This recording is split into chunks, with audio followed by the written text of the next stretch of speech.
تر اوسه پورې په درس کې چې موږ کوم شی ولوسته موږ جنرالایزیشن او سپیشلایزیشن په اړه باندې خبرې وکړې چې جنرالایزیشن څه دی سپیشلایزیشن څه شی دی او هغه کوم نوټیشن دی چې موږ یې ښایو یا سوپر ټایپ او سب ټایپ په اړه موږ خبرې وکړې خو یو څه شیونه چې نوي دي هغه موږ څه کنسټرنټ یا اصول دي موږ سره چې یو ته کمپلیټنس وایي یو ته ډسجوینټنس وایي دا کنسټرنټ هم وایو څو پورې چې موږ په EERD یا په انهانسډ انټي ریلیشنشپ ماډل باندې ځان صحیح پوه کړو تاسو که دې ډیاګرام ته په ځیر سره وګورئ موږ سره چې کوم کنسټرنټ یا کوم اصول دي یا کوم ریسټرکشن دي موږ سره په دوه برخو باندې ویشل شوي چې یو ته کمپلیټنس بخش دی یو ډسجوینټنس دی کمپلیټنس بیا په خپل وار بیا په دوه برخو ویشل شوي چې یو ته ټوټل سپیشلایزیشن وایي یو ته پارشل سپیشلایزیشن وروسته به ووایو چې ټوټل سپیشلایزیشن موږ ته په کوم وخت کې په درد خوري او څنګه موږ نوټیټ کوو څنګه یې ښایو او پارشل سپیشلایزیشن هم په همدې ډول باندې او په ډسجوینټنس کې بیا موږ وایو چې یا به موږ سره ډسجوینټ رول وي یا به وارلپ رول وي چې په دې باندې مخکې هم څه نه څه خبرې وکړې خو اوس به یو څه تفصیلي یا تشریحي به په دې باندې بحث وکړو یو څه مثالونه به هم پکې کار وکړو څو پورې چې صحیح پې پوه شو اول په سپیشلایزیشن کې موږ ټوټل سپیشلایزیشن هم وایو او پارشل سپیشلایزیشن هم وایو سپیشلایزیشن هماغه کانسپټ دی چې موږ وایو چې له جنرالایزیشن نه موږ څنګه سپیشلایزیشن ته راځو یا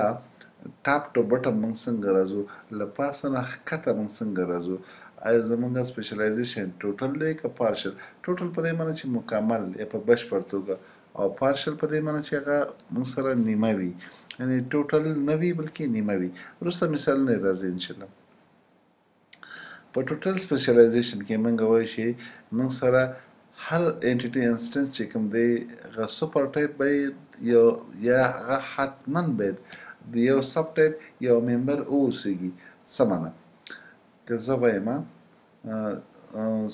یو دا خبره کوم چې موږ په ډبل لینونو باندې ښیو نو په دې کې زه داسې وایم که زه تاسو ته یو مثال درکړم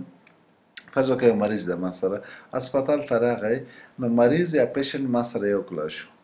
صحیح ده دغه جنرال کلاس شو او دا مریض په دوه کټګوریانو کې وایم چې یا به دا ما سره او پی ډي وي یا به ای پی ډي وي دا او پی ډي یا آوټ پیشنټ به دا ما سره مریض به وي راځي به دلته به معاینه کېږي بیا به بیرون ته ځي بېرته په خپله مخه به ځي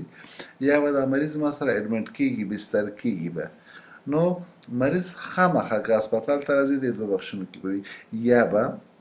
آوټ پیشنټ وي یا به بستر وي رزیډنټ پیشنټ به وي نو دې کې به یو خامخا وي دې ته موږ ټوټل سپیشلایزیشن وایو چې دا موږ په ډبل لینونو باندې ښیو وروسته به په ERD کې مثال راشي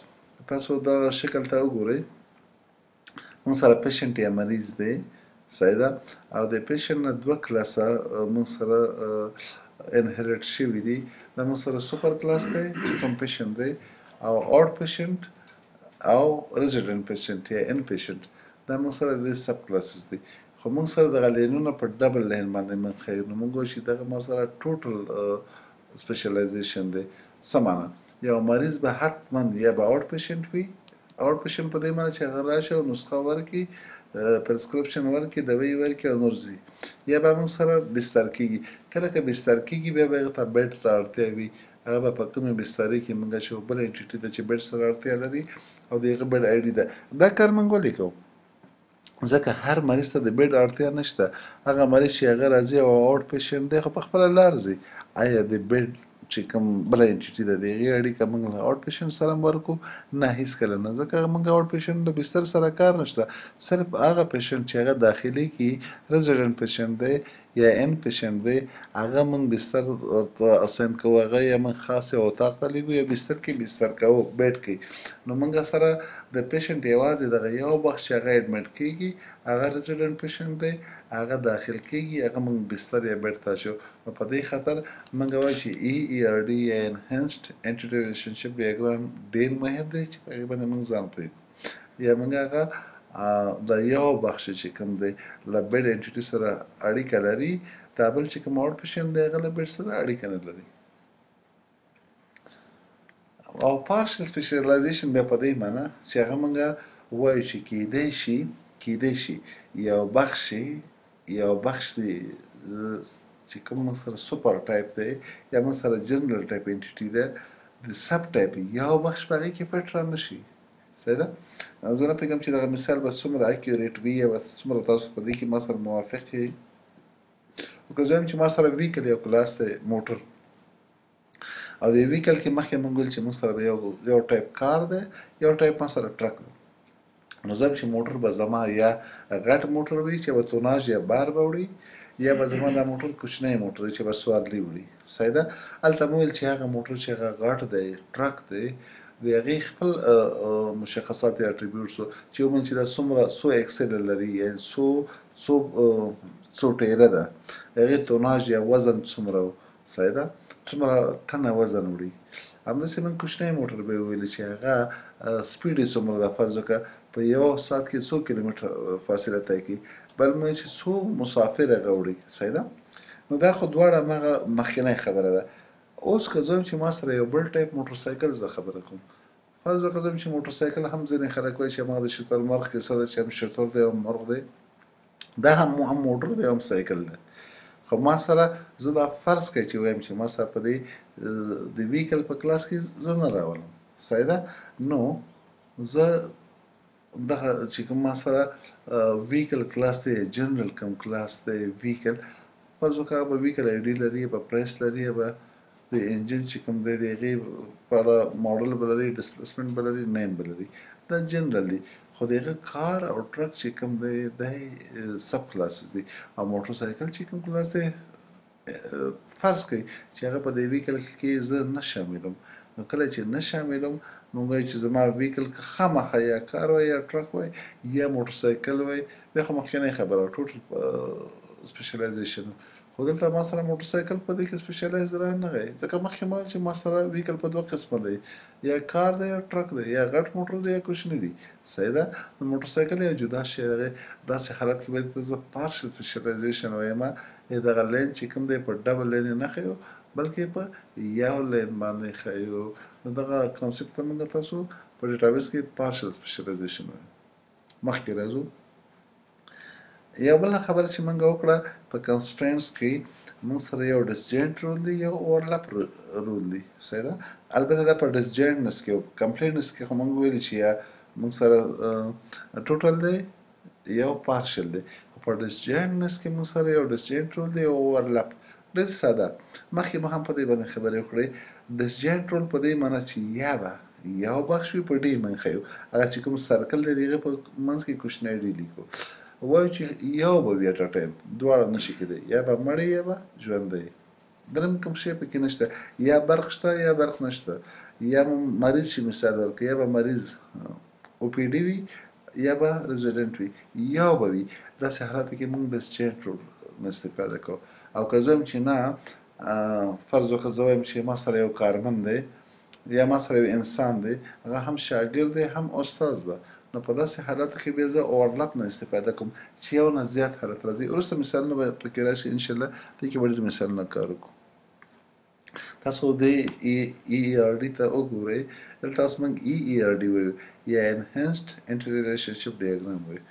پیشنټ وګورئ، مخکې چې کوم مثال موږ تاسو ویلي چې یا به هغه بیرونی مریض یا به بستري. نو دا په یو وخت کې دواړه نشي کېدی. کله چې دواړه نشي کېدی دغه رول ته موږ ډسجاینټ رول وایو، یا موږ د سرکل په منځ کې کوچنی ډي استفاده کوو. صحیح ده. خو اوورلپ رول کې بیا زه وایم، فرض وکړه دې مثال کې تاسو وګورئ ما سره پارټس دي، یو مستري ته کوم پرزې راځي، پارټس راځي. دا پارټس دلته مینوفیکچر پارټ ده چې دا پرزه جوړه شوې په همدې کمپنۍ کې، او بل پرچیز پارټ ده، او هماغه پرزه بیا خرڅه شوې هم ده. یا کېدای شي چې یوه پرزه جوړه شوې وي او خرڅه شوې هم وي. نو مینوفیکچر پارټ او پرچیز پارټ دواړه کېدلی شي. کله چې دواړه کېدلی شي نو موږ وایو چې دلته موږ سره اوورلپ رول دی چې په دې سرکل کې موږ نن کوچنی او لیکو. او ولې مو دا سره جدا کړه، ولې مو دا انهریټنس وکړه؟ ځکه زموږ د چې کوم پرچیز پارټ دی هغه سپلایر ته موږ ورکوو چې هغه به راځي او زموږ د مال به سپلای کوي. که کوم شی پرچیز نه کړو، خرڅ یې نه کړو، موږ سپلای کوو نه. نو د سپلایر کار یوازې د پرچیز پارټ سره دی، مینوفیکچر پارټ سره نه دی. او که موږ کېدلی شي مخکې مې چې ولې اوورلپ کې کانسپټ دا و چې موږ تولید مو کړی یو څه پرزې او هماغه پرزې موږ خرڅ یې هم کړی، نو موږ سره دواړه کېدلی شي. اوورلپ مینز چې که دوه درې څلور سب ټایپ وي، یو دواړه حالته دوه یا درې واړه حالته له یو نه زیات حالت اختیار کولی شي هغه دغه حالت موږ تاسو اورلپ وایو صحیح ده دلته تاسو وګورئ دغه بل مثال چې کوم دی پرسن یا شخص کېدای شي اټ ټایم ما سره سټوډنټ هم وي او دا کس ما سره امپلای هم وي یو کس ته شاګرد دی فعلا او دا کس کار هم کوي امپلای هم دی نو په یو وخت چې دواړه حالته کېدلی شي دې ته موږ اورلپ وایو امپلای نه چې پرسن خواته ځي جنرالایزیشن کنسپټ دی او له پرسن چې سټوډنټ او امپلای خواته ښکته راځي دا سپیشلایزیشن کنسپټ دی مخکې راځو په دې کې څه خاص نوې خبره نشته په دې سلایډ کې مخکې مې چې کومې خبرې وکړې همدغه د صرف د انهریټنس خبره کوو چې له پاسه نه موږ یا ټاپ ټو بټم راځي اټس کالډ سپیشلایزیشن او بټم نه چې اپ ته ځي دا جنرالایزیشن کنسپټ دی صحیح ده دغه که چېرته دغه EERD ته لږ ښه په ځیر سره وګورو نو په دې کې ځینې نوي شیونه موږ ته ښکاري لومړی چې کوم انټیټي د موږ سره پرسن ده پرسن نه لاندې دغه سرکل کې او لیکل شوی څه معنی چې زموږ کنسټنټ اوورلپ دی صحیح ده او له دې پرسن نه درې کلاس انهریټ شوي یا سوپر کلاس موږ سره پرسن دی سب کلاس امپلوی ده الومنس ده او سټوډنټ ده نو اوس موږ وایو چې کېدای شي شخص یا پرسن هغه زموږ کارمند وي امپلای وي یا زموږ الومنس فارغ دغه وي محصل وي یا سټوډنټ یا کرنټ محصل وي نو موږ او لیکلی په دې خاطر چې دا پرسن کېدلی شي په یو وخت کې دواړه وي یو کس وایي چې احمد زما شاګرد هم دی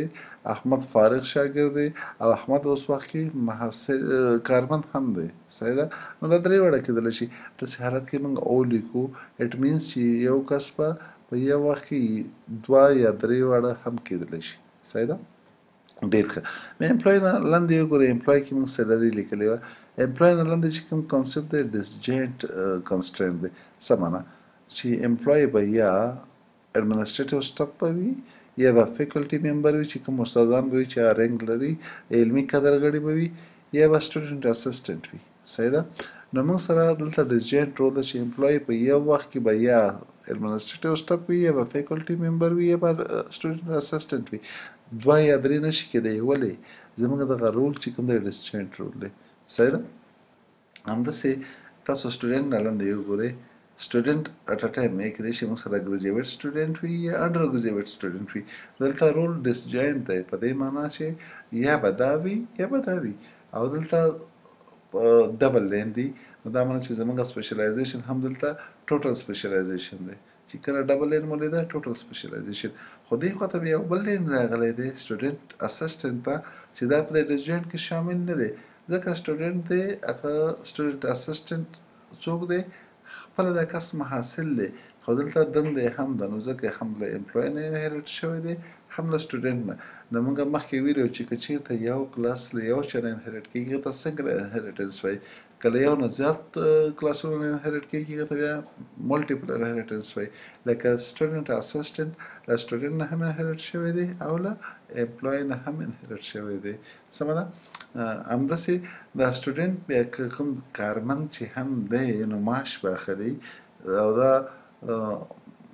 لکه یو لږ وخت کې به کار کوي صحیح ده یو وار ټایم به کار کوي یا فل ټایم به کار نه کوي